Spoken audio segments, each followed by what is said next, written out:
Well, hi there. This is Doug Rogers again with Remax Coastal Properties here on the harbor in beautiful Destin, Florida. Life is great. So, what I want to do is I want to spend a couple of minutes talking to you about some potential headwinds with the local real estate market here as we enter the final quarter of 2023. Can you believe it? The year is about to hit the home stretch there. It seems like they were just handing me some champagne and wishing me a happy new year, but it's part of getting older.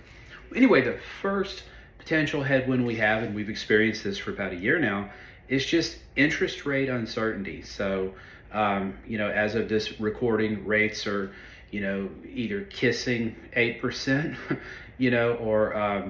or crossing over the border there into a little 8 and some change. And so, frankly, for buyers and sellers that are used to 2.5%, 8 is a big difference. And so, what I'm telling investors for the rental condos, make sure it cash flows at whatever today's rates are. If you go ahead and lock that, do a fixed rate if you can.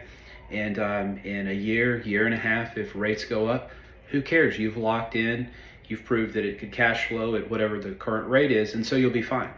On the other hand, if rates go down in a year, and again, we don't know what they're going to do if we're being honest, and it cash flows at 8%, imagine how well it'll cash flow when you refinance down to 6% or 5% if those rates ever come back. So the key is having someone in your corner that can help you do the math and make sure everything cash flows with whatever today's rate is.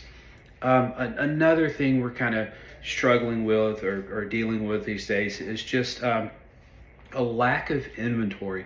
Buyers need choices, and so we're seeing buyers with specific demands, and then there's not the houses to meet that demands, especially in the single family homes for our military families. So if you're a home seller and you want to cash in on that, now would be a great time to hit the market and help one of those families out as well. Insurance uncertainty, and again, this is more so on the single family home versus the condos, but still a factor for them as well. The key to navigating this uncertainty is getting your insurance guy or gal involved early in the process. Historically, we would call for insurance, we're being honest, about a week before closing because we knew about what it would be.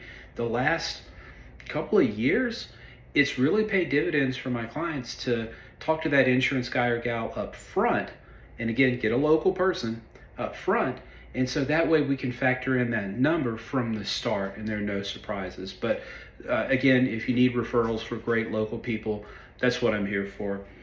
And then just the overall negativity from the media. We all want to be informed citizens, but I will warn you, we've got a presidential election year coming up, and historically, the media tends to get a little negative, especially if the last round was any predictor of this one. So maybe limit your exposure to media. Watch the news if you need to, just to kind of stay up on current events.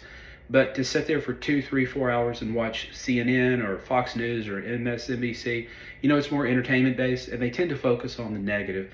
And so if that's starting to drag you down, watch the news, read a paper, but then get out and go do something. And so, hey, maybe invest in Florida real estate. So if you need something from me, again, my name is Doug Rogers with Remax Coastal, 318-613-1994, or jump on my website, floridacondohunter.com, to get the process started. Either way, make it a great day.